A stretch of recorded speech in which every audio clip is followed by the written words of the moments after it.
Oh Hello, my God. Marcus. Oh my God. Hi there. Hi, how are you? I'm alive. I'm having the time of my life already. I cannot wait. Let me fix this real quick. I cannot wait. Can you do a little couple sound checks for me? Okay, wait, now you're gone. How do I get you back? Hold on. Keep talking. Oh no, what did I do? Oh no, come back. Hold on, I lost your audio. I don't know why. Oh no, chat. What Okay. happened? Oh, I can hear you now. It said you muted me, and probably because I was saying something very offensive. Okay, perfect. We got you back.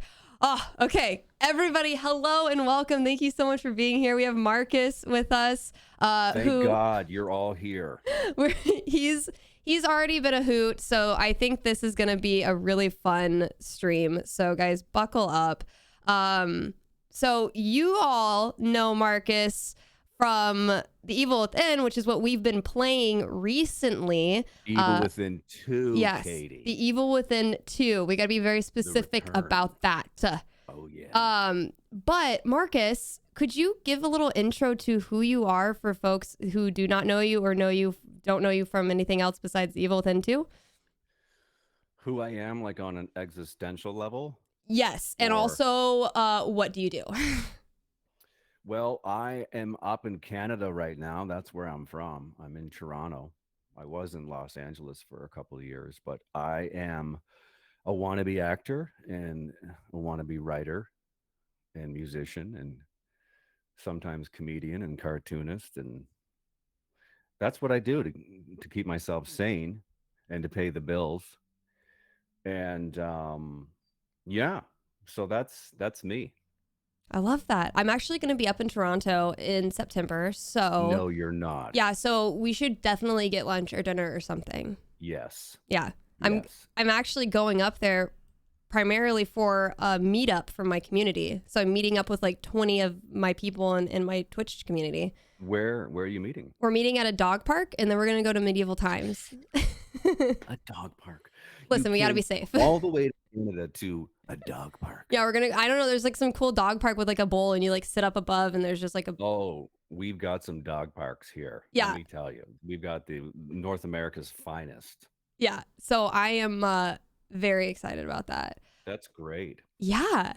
And you have Uh, your own emoji here in the chat. That's a compliment. I know we've got a lot of them. It's pretty cool. So I've yes. no one's ever made an emoji of me, Katie. So I All right, feel like chat. You've our been careers are just given a task. All right, chat. You've been given a task. But yes, definitely we'll have to meet up when I'm in Toronto. that's Um, personal though, Katie. oh, That's we're getting personal here on this right, interview. as So we should. we have This is to. like free therapy, right? Do the folks Exactly. know that that's what this is going to be? Oh yeah. Oh yeah. 100%. Okay. Um, yeah, that's so actor, writer, musician. There's a lot of things going on here with Marcus, and we're gonna dive into it all, and I'm very excited about it. So one of the questions we got from one of the community members is on your SoundCloud, it says that you're an actor, writer, painter, drummer, stand-up comedian. Well, how did you Mm. get into all these different hobbies and forms of entertainment? Where did Oh it my all God. start? Um, I was always interested in music from very early on. I thought I was going to be a drummer. I wanted to tour the world as a drummer. Since I was like 13, I was playing drums. I was in playing bars when I was 16 when I shouldn't even have been there. Playing every weekend. Music was like a big part of my life. And writing was also something I've always been doing as well. Um, Scripts and cartoons, and then when I went to university, I started stand up, which is so crazy because I was a kind of a shy person, believe it or not. But I challenged myself to do these open mics, and I thought this is pretty interesting because I was obsessed with comedy and comedians, and like I said, I was always writing cartoons or writing things that I thought was funny. So I wanted to get on stage and see if I could do this.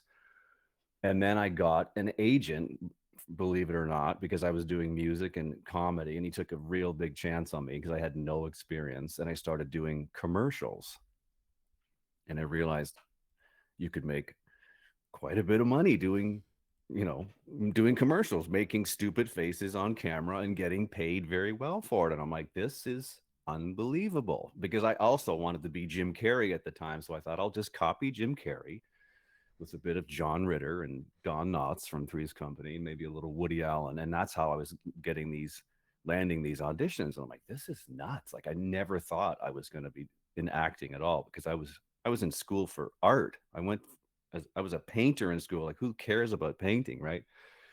And painting's a very solitary thing, and it's very lonely, and nobody applauds at the end of it. So I'm like, screw this. I'm going to do this comedy and music and acting for a while and see how it goes. And that's, I just kind of fell into it that way. Did I answer the question at all? Yeah, that's great. I love it. Yeah, that was awesome. Um, None of it makes sense to me still. I feel But like, yeah, yeah, I feel like as artists, we always wear these different hats. We're just creative people, and so we get involved in these many different creative mediums. yeah, Uh, and I can't sit still, and I'm just too, I'm interested in so many things. I get yeah, distracted. I want to try this and this and this, and that's why people say, "Oh, you're spreading yourself too thin. You're not good at any one of those things." But I'm like, I don't care. I want to try them all and see yeah, what happens. yeah. So, So are you still heavily involved in painting and drumming? um, drumming, I haven't played with other bands in a while. I mean, I'm playing all the instruments on my own demos, which is fine. Yeah. But I haven't played live since COVID, really. So it's been a while.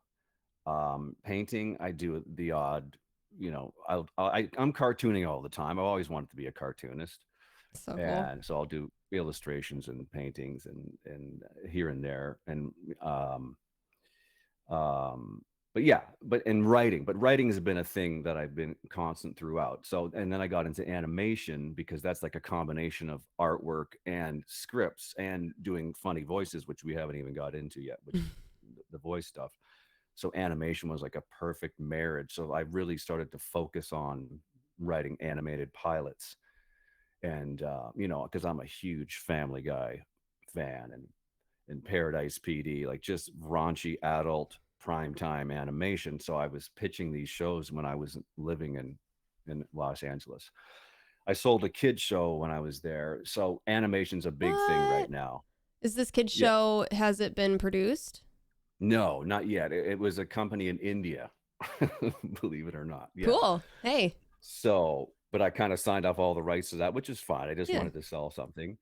So animation's something I'm currently very much invested in. I'm still pitching these pilots, because I think Seth MacFarlane has such an ideal life. He writes his own stuff, and he does his own voices, right? That's like an ideal situation where you're creating a cartoon where you're doing the voices Yeah. as well, and you're a millionaire for it. So he's someone I totally look up to.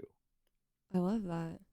Yeah. So, with all the different mediums, like, what would you say? We jack of all trades, but what is your like main focus? Would you say it would be the writing and trying to be this kind of Seth MacFarlane? You Writing know? has been the constant throughout, Okay. because writing feeds everything. It feeds the stand up, it feeds the cartooning, it feeds, all the scripts, obviously, and the voice stuff. It's always, and song, like lyrics have been a huge, they're very important to me. So the writing is always going to be there, and I could do it anytime, anywhere. And that's what I love about it. I've always been writing. Music is, I'd have to say music is my first love, though. Hmm. I keep going back to, I mean, it's like a love-hate relationship, actually. The music industry is just, we don't need to talk about that. But yeah, I wish I was doing music full time. And when I was doing a lot of commercials, like the silly acting on TV, all the money from that was going into recording in the studio. So I was always feeding the music, right? But original music it's tough to make a living doing original music these days. So, speaking of your music, if somebody wants to pop off the +1 command in the chat, you guys can check out Marcus's albums on Spotify. They're really, really good, chat. I'm really, really good. I actually really, really like them, and I think you guys will too, since we have similar music interests. But I'm curious, what would be the song that you would say, hey, if you haven't listened to my music before, listen to this one song? People have been the most responsive to a song called Little Reasons. For Okay. some reason, it's really, that seems to be the one that everyone enjoys. So I would say, but I mean, my favorite song is always the one I'm working on that week. That's always I think that's the most exciting one, the one I really want people to hear. But yeah, Little Reasons would be, it has been a fan favorite, if I can say that, for a long time. Okay. You're not going to hear this because I can't have you hear it, but I'm going to play it for the chat right now, if that's okay with you. Oh, I'm also going yeah, to put it in that's wonderful. yeah, the chat so they can click on it. Okay, guys, we're going to listen to Little Reasons by Poor Marcus, which I'm going to ask you in a second. Where did you come up with the name? Of course you are. Okay. Don't copyright strike me, okay, Marcus? Please? Thank you. Mm.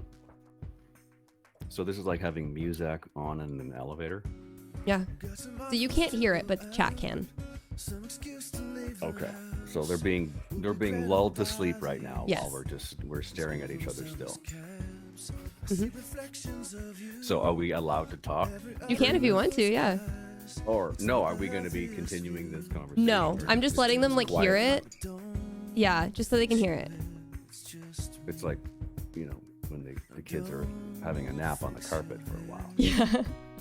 Because things are getting just crazy in here. But it's like it's like what you were saying before.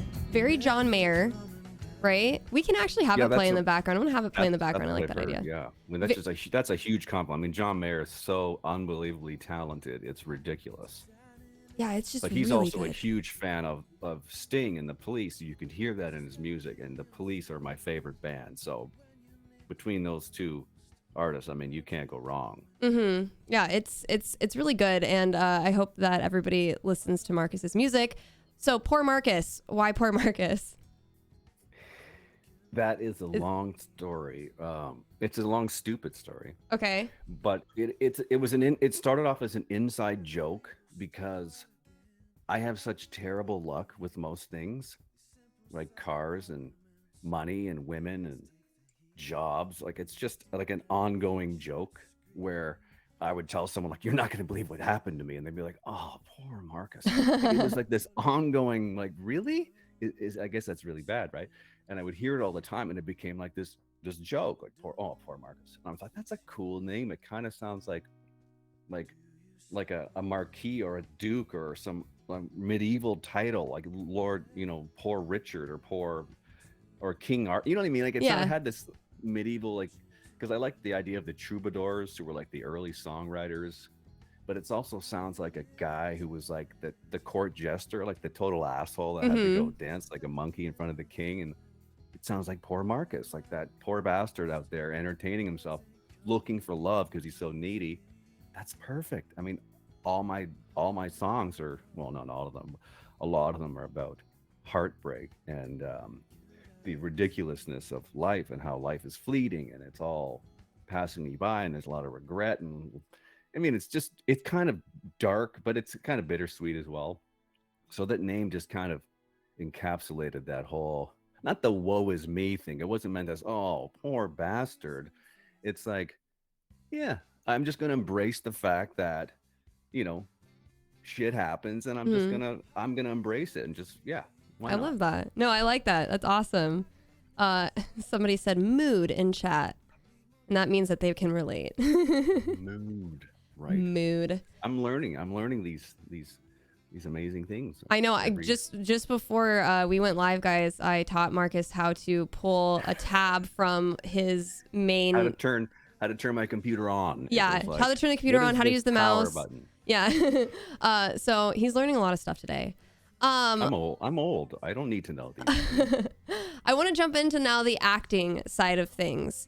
So you've done so many, like, your IMDb is like so cool. You have been in so many cool things. And I think being an actor, I think it's easy for us to be like, whatever, you know, like it's easy for us to not like focus on our accomplishments from over the years and be like, Mm. no, like I'm not where I want to be, or I haven't gotten that next big thing yet. But just like to remember to look back at like what we have accomplished. And you've been like a guest star or just a like a feature or whatever on so many different TV shows, which is super cool. Um, uh, yeah, I you've just been in so many cool things. So what would be your favorite, I guess, form of acting you've done so far? Have it be TV, features, video games, animation? My favorite gig?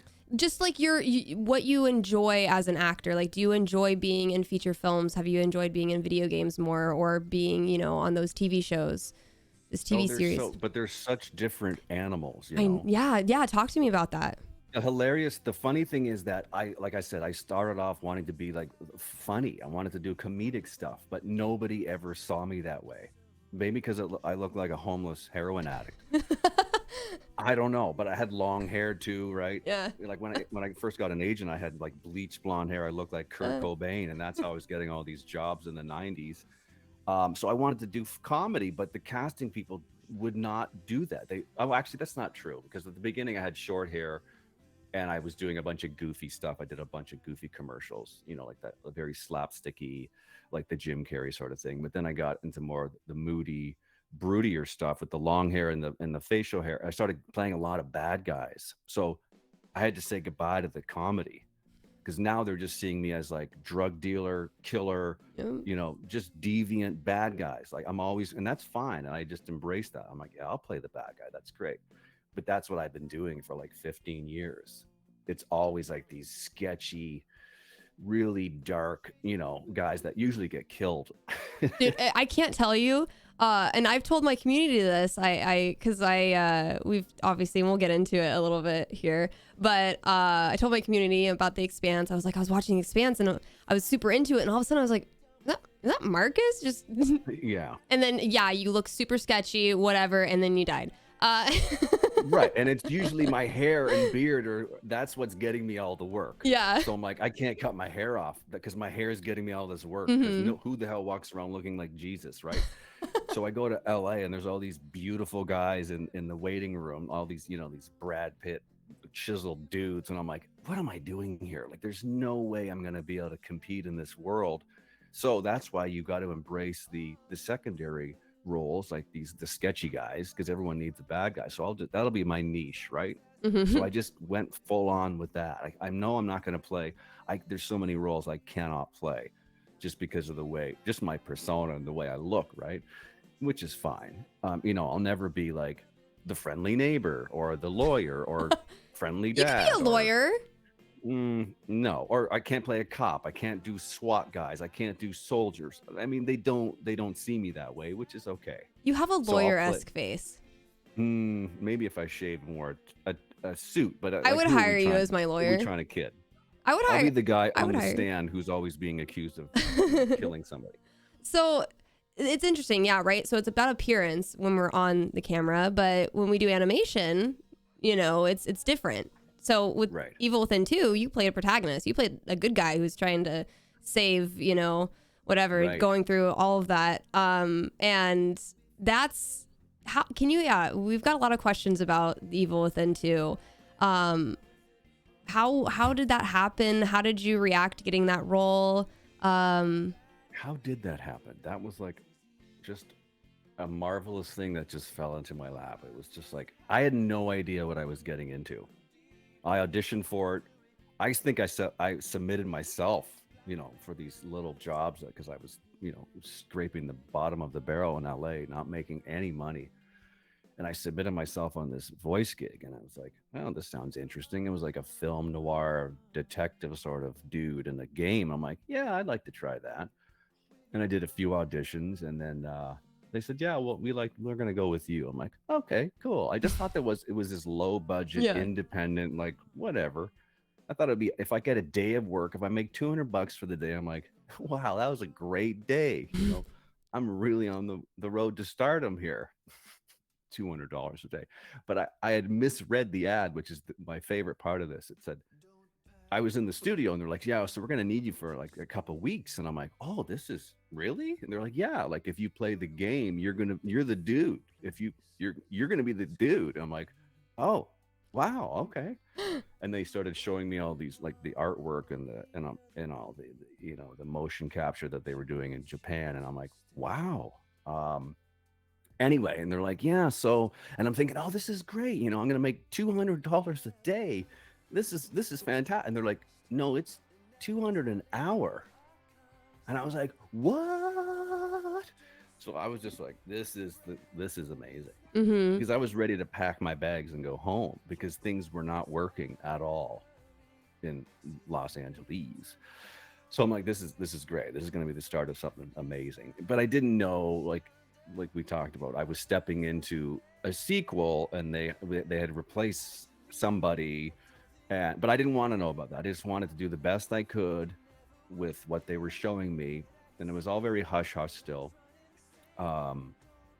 And yeah, so it was finding the challenge with that one was finding the balance between wanting to be like a kick ass, oh yeah, like I'm gonna kick your, but a sensitive. They wanted this guy to have more depth to him for the sequel. They Mm-hmm. wanted it to be real. Like this guy has maybe lost his daughter and his wife, and like, what would you do if you were in this nightmare situation? So it's not just going to be like, oh yeah, it's Batman.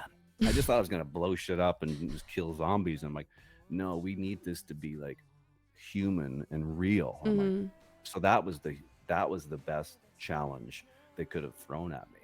Well, we're in chapter 13. There's like 17 chapters, so we're coming to the end, and I'm blown away by your performance, to be completely honest, just actor to actor, blown away by it. Gamer, I love it. It's I was telling you before that Evil Within 2, I enjoy it more because of this. Evil Within 1 was just so weird. The story was weird. Everything was just weird about it, and I just couldn't follow it. Yeah, but this. And I think too, the fact that they did lean in more to this man and his struggles and what he was going through with his loss, I think helped the plot and helped just everything kind of come together more. Yeah, and I didn't want to see the first one because I didn't want to copy it or. Have you seen it since? Have you looked at things I've since? seen clips because people keep posting the comparisons. They're like, "Who is this new Sebastian? How dare they?" And they put like this Yeah. side by side clips. I'm like, wait a minute, like these are. I didn't know. Anyway, it doesn't matter. You can Yeah. enjoy either one. But I'm not saying anything about the performance of the first one. That has nothing to do with me. I just did, like I said, the best I could with the second one. People have really loved it, and that's been fantastic. And I think it looks great. But yeah, which one is better, I don't know. Who am I? And for to folks say? out there, for people watching this, a lot of things happen in the industry, and we've talked about it as me being Katie with you guys in the chat. Things happen. The voiceover industry happens. The film industry happens. People have to be replaced. It has nothing to do with the actors. It has everything to do with the studios and things that are going on politically. And it's things that like we don't have control over. So yeah, if you're out there, like, just be happy that somebody is able to put food on their table or support their family or whatnot. And if you want to be mad at somebody, be mad at the studios because that's what's going on. So I mean, just a little. and the new fans, the ones that really liked it though, they really liked it. It is so good. And and that, another compliment too, of just being an actor and being able to, they try to find your voice that matches, when they do bring in somebody else, they have to find a match that sounds like the original one. So like you match that, like and they thought you did a good job of sounding like the original. So fans could, be put into it, and say, oh, I still feel like this is Sebastian. So that's a huge thing. I don't know. Like I have a friend of mine who is Aerith in the Final Fantasy VII remake. There's been so many Aeriths, and I don't know if you're a fan of Final Fantasy or know anything about those games, but I do not. there's several Aeriths from over the years. And so like even she had to figure out how to step into that and make her own Aerith. So I think it's a struggle that a lot of us have encountered. But yeah, you did a great job. This community absolutely loves Evil Within 2 and love Sebastian. Literally, Michael just said, our baby boy Sebastian. And then said, it is so good. Did you ever read with anybody, or were you always by yourself in the booth? I was always by myself. Did you read with people or were you by yourself? Never. And So that's something that I wanted to ask you about. that's interesting because I know that when I worked on Before the Storm, I know that the two main characters, they did one scene together, I think, in the booth. So I'm surprised they didn't have you do any scenes at all. So it was all by Yeah. yourself. It was like, that's the thing. That's what Yeah. was so good though, because it's like I said, it's like being in this game. It's like being in a nightmare, right? So Oh you're yeah. locked in this box, and if I don't see any footage of what they've already rendered, or some animatics or whatever, or the motion capture that we were trying to sync up with, then you're just in there by yourself. You're in this dark box, and you've got to go there on your own. So it's like, whether you're running for your life or someone's dying in front of you, like it's like the funny thing, it's like it's pacing around back and forth in like a caged animal, ready to do this, like ready to get into this scene. But it was such a big leap to you can't just jump into this, and I don't know if I'm explaining this right, Yeah. but you're all in your head. You have to imagine all these horrible things are happening in your, if you're just going by the lines, right? If there's, like I said, there's no visual to go with, you have to imagine all this stuff. And so you're talking to yourself in this booth, or screaming for most of it, for hours and hours, imagining what God knows what to get you there. And that was such a great challenge. Yeah. There was a question about like playing a character in the world of Evil Within, and I think you're describing what it's like to do that, getting yourself into the mindset of this world and this character. And as we discussed earlier, which I didn't realize in chat, this might be interesting for you, Phil was the voice director on Evil Within 2, who was the voice director on Before the Storm and Life is Strange 2 and Life is Strange OG. No, Phil was the voice director on Transformers. Oh my gosh, I thought he was on Evil Within. Yeah. No. Okay, just We'll kidding, get to guys. that. We'll just get to kidding. I'm sorry, Phil. Just kidding. Transformers. I thought that was Evil Within. Okay, never mind. We'll get back into that, which also is still cool. They're all just amazing projects. They're all just great. And Phil's great. Okay, just disregard that then.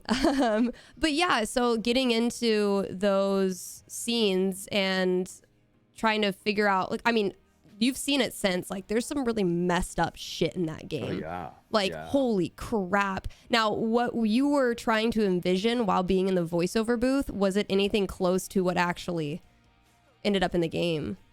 Was it worse? They would give me snippets for those big. So you did see sequences. some stuff. Okay. Yeah, Cool. they would. Yeah, and I was just like, what the hell is wrong with you guys? That's what I'm saying. I'm playing this game and I'm like, chat, there has to be some really fucked up people to make this stuff like come to life, like to think but these it's things. great, and it's so they're good. trying to explain it to me before we're looking at it. If it's not ready yet, because they were working on this for like 2 years before they even had stuff to show us in the studio. So it was like, what is this? That's crazy. But yeah, I mean, I loved it. I mean, it was just so out there. But it's still again, like, what would you do in this situation? Like, what would I do if I was here?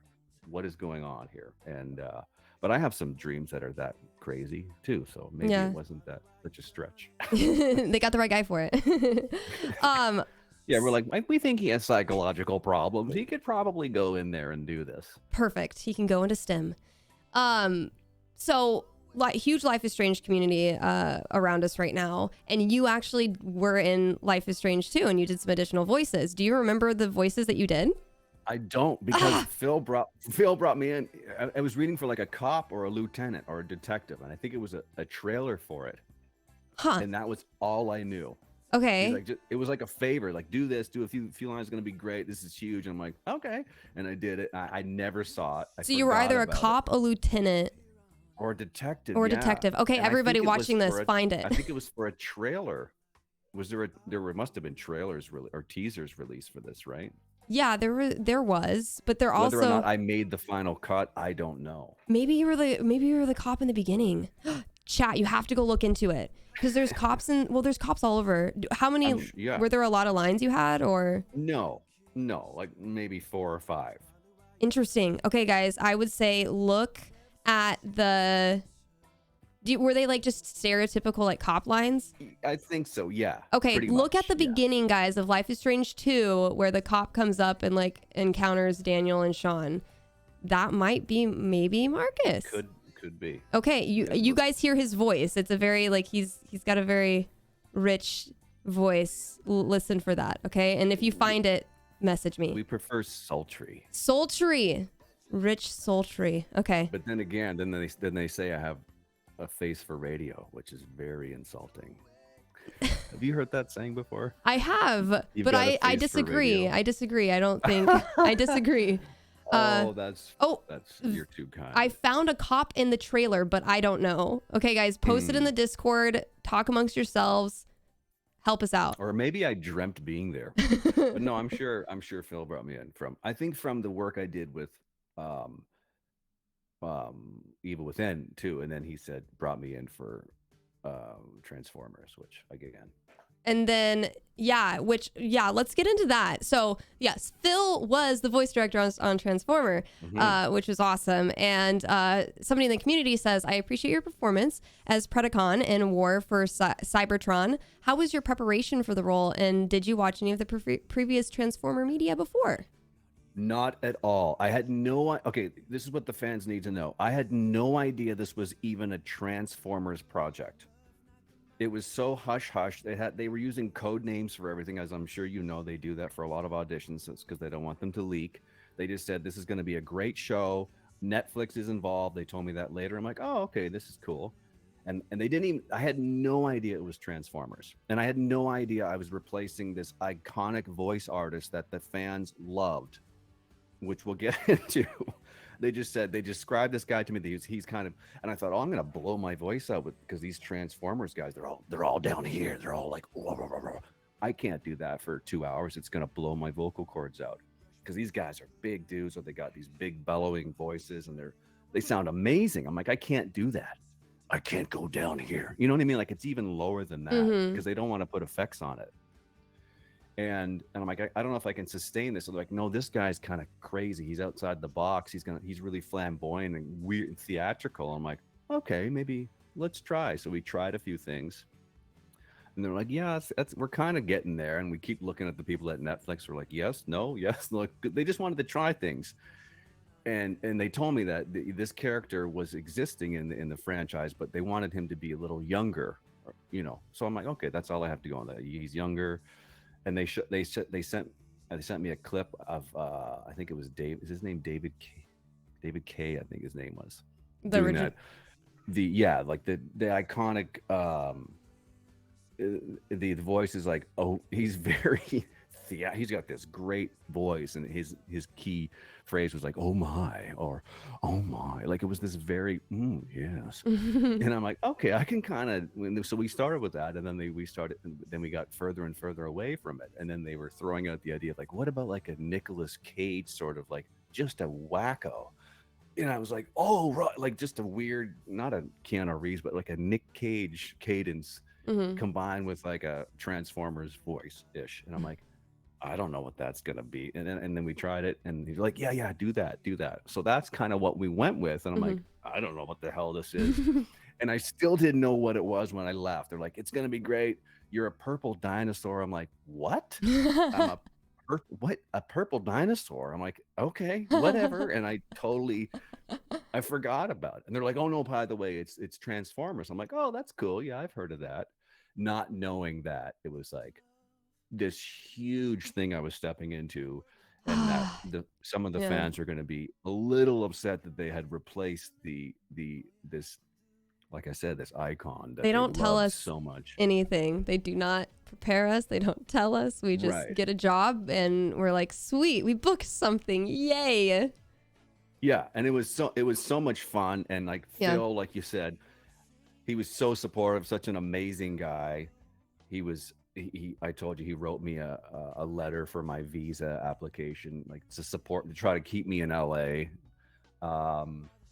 It was just a great day. It was a lot of fun.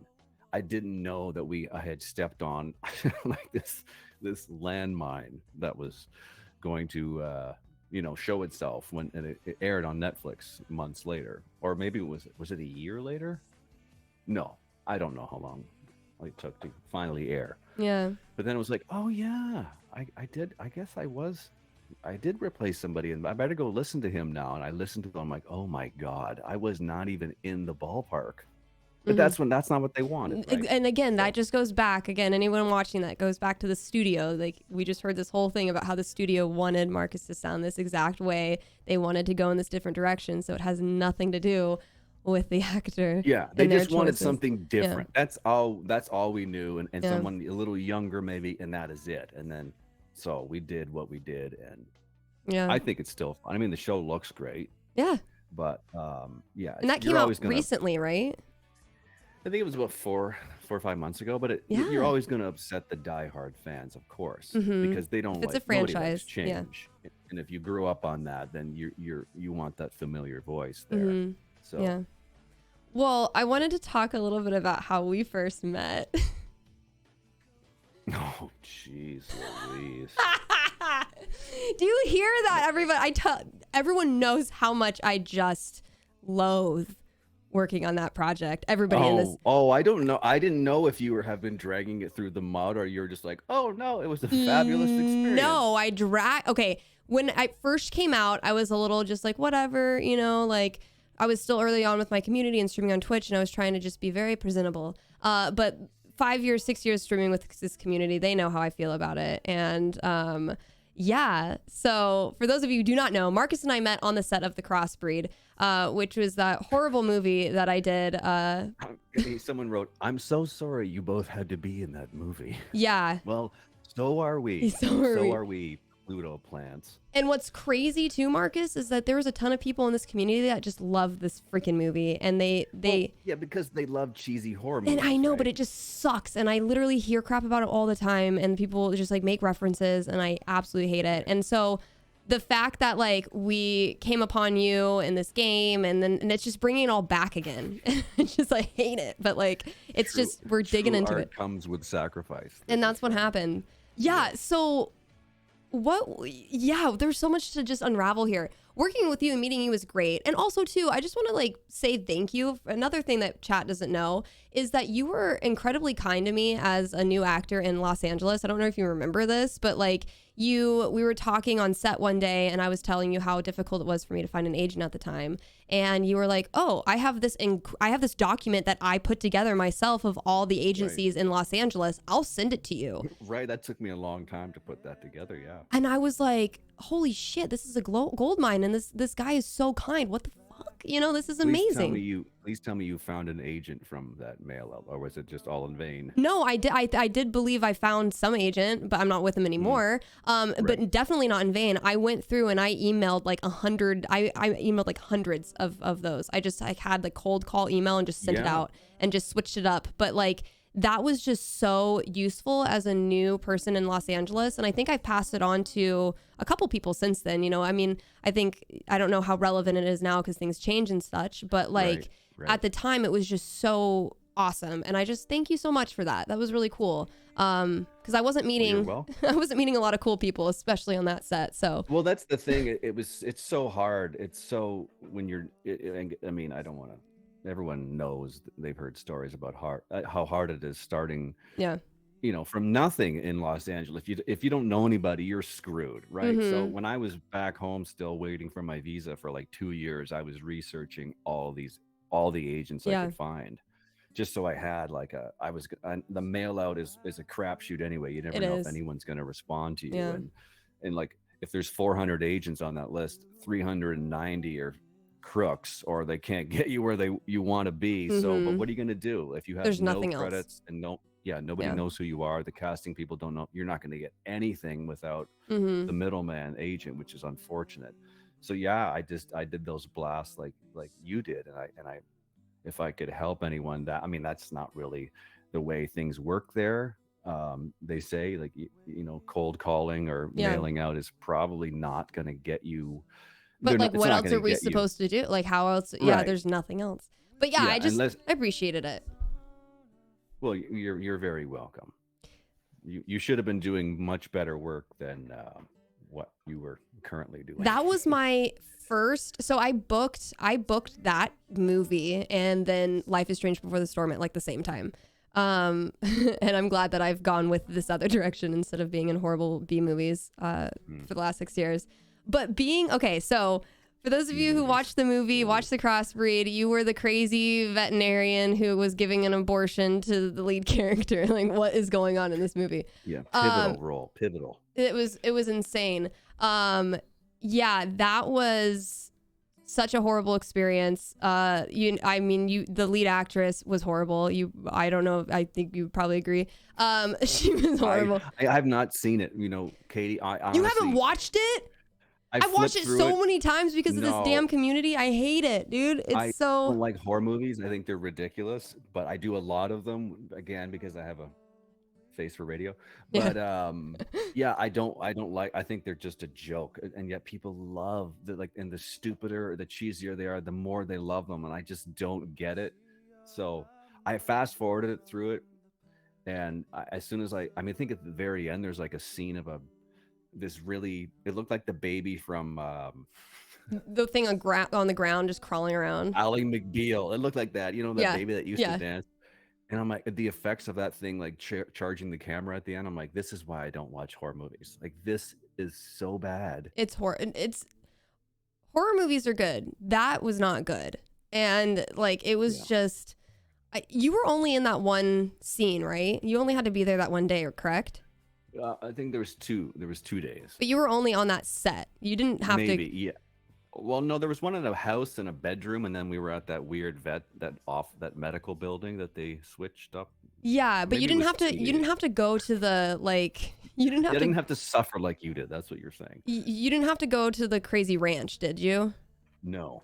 Okay, that was where all the shit happened. Because all I remember from that whole shoot was the lead actress locking herself in the room and for refusing to work. I don't know if you remember that. Oh, I do. That's when she walked off the set and then they gave her more money. And I'm like, why did you do that? Oh, is that what? And then the director coming up to me like 2 minutes before we're about to film, and he's like, "Oh, by the way, could you do a stutter for all your lines?" I'm like, "What?" He's like, like he has a speech impediment. I'm like, "You're telling me this now?" Okay, sure. Like, this is really. You could have told me this like a few, whatever. Sure, let's do this. And I'm like, oh my God, somebody kill me. Yeah, it was. Yeah, that was at like her the climax of her craziness. Because we were on the set at the ranch in the beginning. I don't know what was going on there? She was the biggest diva I've ever met in my entire life and ever worked with, and she was like insane at the ranch. She was drunk and high during every scene. Yeah, there's like a scene that I had like my meaty stuff, and again, the script's horrible, it's terrible, but like, that was my meaty stuff. She was crossfaded during the entire thing, and it shows, and it's just so bad. It is so bad. And she was terrible to work with. She was that poor producer guy. I don't think he was even there during those ones, because I think he got fired, because I think the director fired him on behalf of her. But he ended up pouring her Jameson down the sink because she was drunk. Ooh. And so she gets upset and starts running through this house, screaming at the top of her lungs, saying whoever drained her Jameson down the sink is going to be lit on fire. Like, I'm not kidding you. She's screaming. And me and like the main guy and like the makeup artist were like locked in a room, like freaking. We're like, holy shit, is this really happening right now? Yeah, maybe we should move on, because this is just so bad. Yeah. It was I try not terrible. to diss people that I've worked with, because you never know when you're gonna ever run into them again. I hope I never run into her. I hope not. But you hope that they were doing their best at the time, and That's true. Oh, guys, can we see how amazing Marqus is and how positive he is? Yeah, I do. I hope she's doing well. But yeah, it was just. I'm glad you didn't have to work with that. Like in that situation. Right. But yeah, so it was, as you can see, guys, The Crossbreed, great film. If anyone has never seen it, I always tell them never to watch it. You can leave that one out. Yeah. But yeah, that's how we met. That is how we met. That is what led us to right now today, was The Crossbreed. That's right. So if we never were on that horrible film together, we wouldn't be talking right now with each other. Weren't you the bad just to go back to this for a second, Yeah. you were the bad person that turned out that you were seducing the boyfriend or something. Is that Yes. you were I you were had possessed or sex something? with him to create a Right. baby that was a demon or See, I something. blocked that from my memory. It was It just just didn't make so any sense. it was traumatic. Yeah, it didn't make any I was sense like, at all. no, no, not Katie. What a twist. And I'm like, turned it off. Funny enough, I've played a several villains as well. We have that in common then. Yeah. We play a lot of I psychos. like that. I would like to play more psychos and villains. I think it's fun. Oh, like it's okay, sure. We've played obviously a lot more than I have, and Well, yeah, when you have hair down to your navel, you're gonna play some real I know I weirdos. don't have hair down my navel and I don't have a beard, so I'm not gonna get Right, those roles. right. But yeah, okay, cool. So, do you want to open it up for the chat to ask some questions? How are you feeling about that? Sure, we can. Yeah. Does anybody? I'm gonna give you guys like a couple minutes. We'll chat a little bit more. But if anybody has any questions that they are curious to ask, knowing all the things we know about Marqus and his many trades he's does and has done, feel free to ask them in the chat. And if we deem them great and appropriate and cool, we will. Deem them. Have we covered everything that you wanted to cover? Yeah. I mean, we talked about your music. We haven't talked about your comedy. You. I don't know if you Well, still. we don't know about it.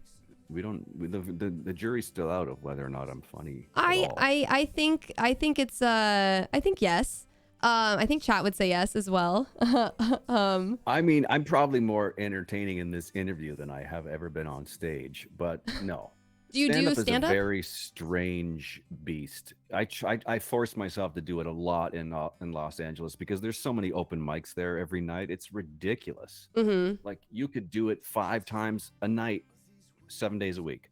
I Yeah. had no idea there were that many comedians down there wanting the same thing, and a lot of bad comedians for sure, not myself included. But I wanted to do it so I would force myself to write material every week Yeah. and try it out because like I was said, I was trying to write TV pilots and animated pilots and feature comedies and cartoons. So I think that I'm funny. Like I'm trying everything. In my go-to is like all this comedic stuff. So let's try this on in front of an audience to see.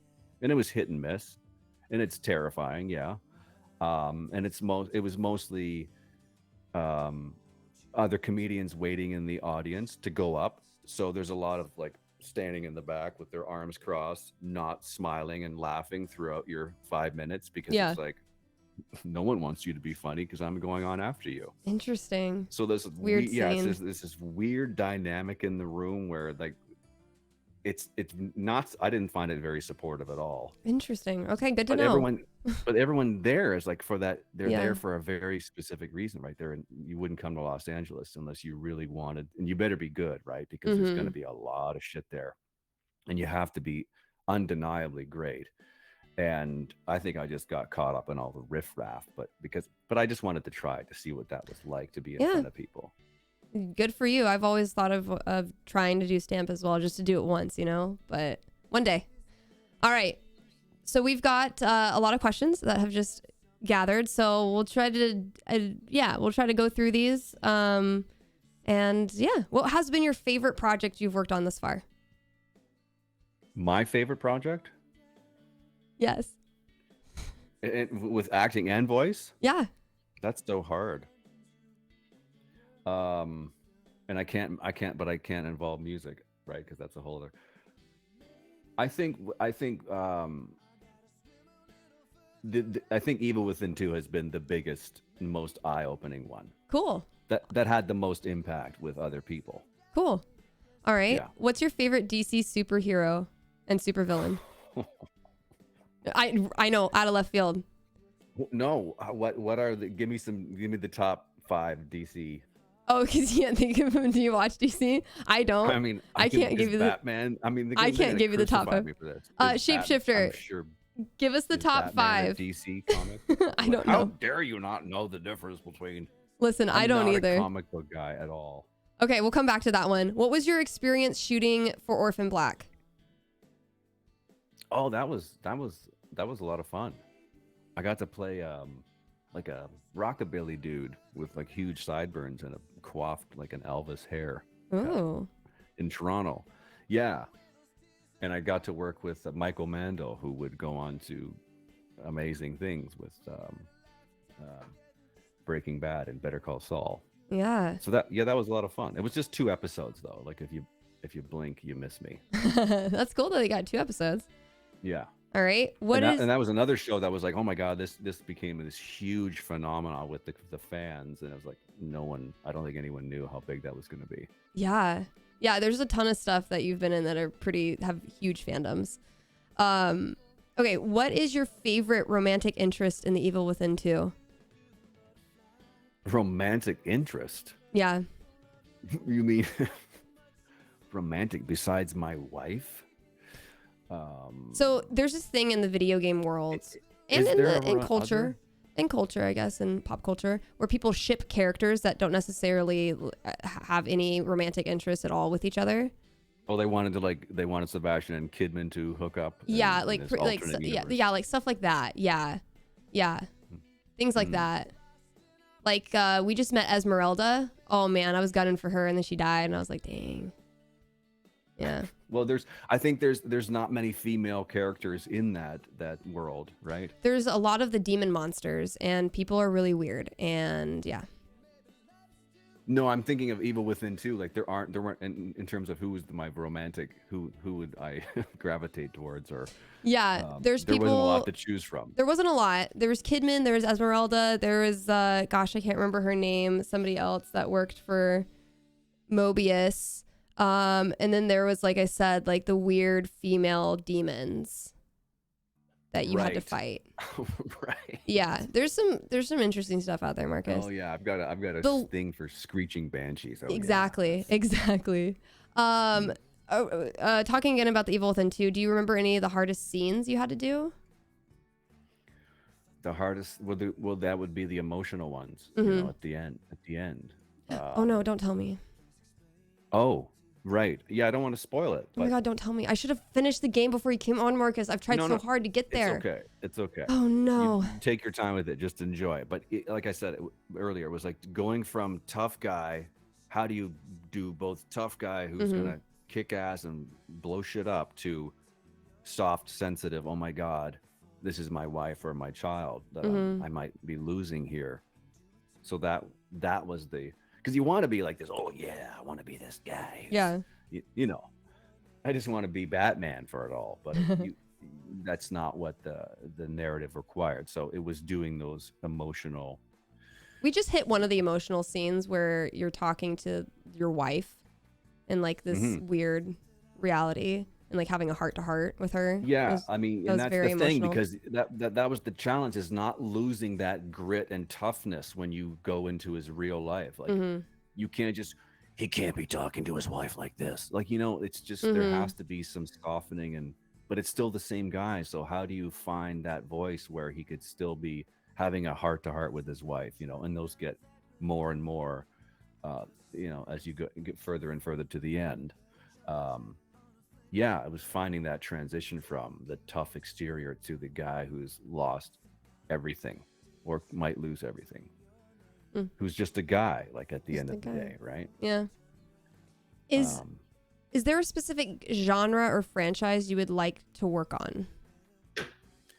Genre, you know what? When I was like, had my hair down to here, like I had long hair, I cut it all off, but and my hair was getting me more work than me.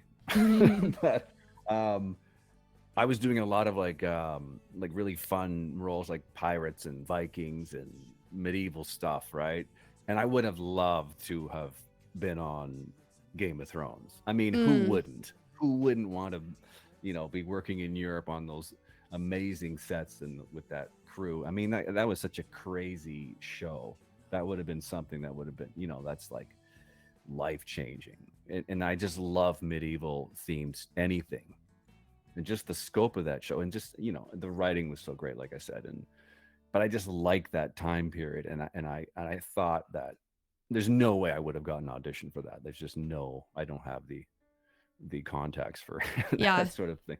Comes down I don't to know it. how anybody score. I mean, I'm sure big names were petitioning to try to get on that show, but and everyone wanted to. But yeah, that would have been fantastic. Cool. I love that. Yeah. Yeah. Does that count? Did you say a franchise or just Yeah, that any show? works. Yeah. No, that's good. That's good. Game of Thrones is a Yeah. good one. Uh, Anything where I could be dirty in the mud and like kill things with a sword and have a huge beard and like eat with my hands, like yeah, let's do that. let's do that. I want to do that. I don't want to. Yeah, yeah. I like that. I like the fantasy, the medieval fantasy stuff. So, do you have anything coming up next that you can talk about? In terms of, Anything. In terms of anything you're working on, music, writing, oh, I'm always acting. working. I'm working on a new album. Well, actually, I'm doing singles at a time. So I'm releasing a single next month, May 15th, a new one on Spotify. Okay. Look out for it, Um, chat. I'm pretty excited about that. I think it turned out really well. Thanks, Flavio in Vancouver, who mixed it and produced it for me. Yeah, so the new albums in the works.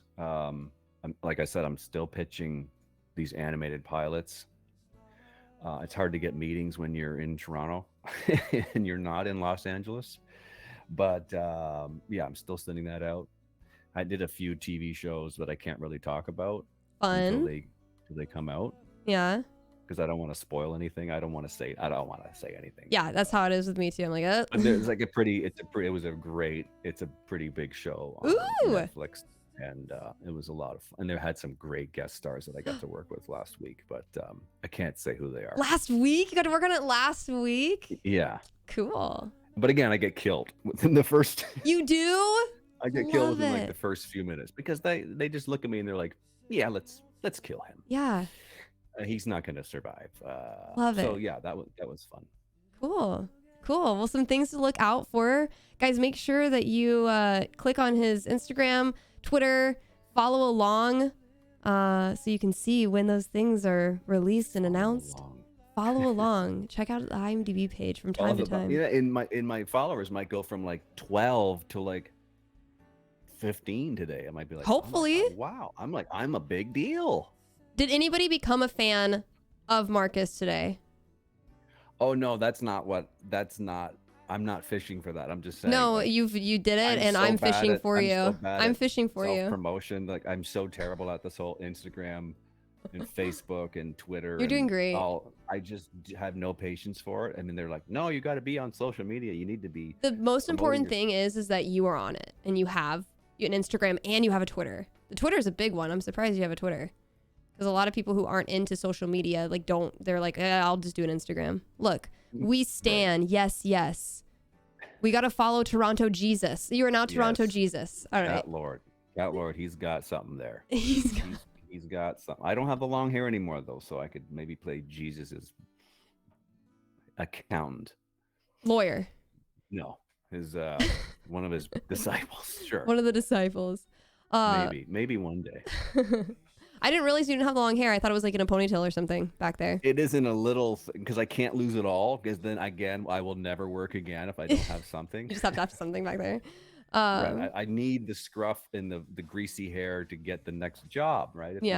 That's what I do, and I'm worried if I cut my hair off, it'll be it's fair. No work. It's so fair. But that's why I have to rely on my voice now, which is fine, which is pretty much 80% of what I'm doing now anyways, more voice than acting. Yeah. Which is, we didn't even talk about this, which is hilarious, but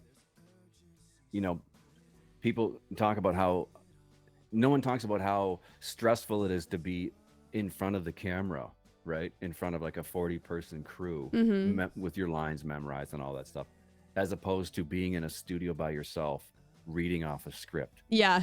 In your pajamas or whatever. Like it's so nice. It's such night and day. The so pressure nice. Involved, right? Yeah. You're still performing, yes. But it is, and if someone had told me that you could make the same amount of money in the booth in an hour that those poor actors are going to be spending 8-10 hours on set, you're going to make the same thing just for doing like a voiceover for a commercial or whatever.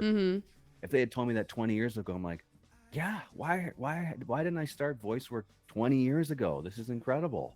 The greatest thing though about voice work is you really can start at any point. Like you can really get into it Right. at any point and Right. take off with it. So yeah, Right. I'm looking forward to hearing your voice in more things and to seeing what Netflix show that you're gonna be on soon. Well, you'll just Um, have to wait we're and gonna have to see. wait and see.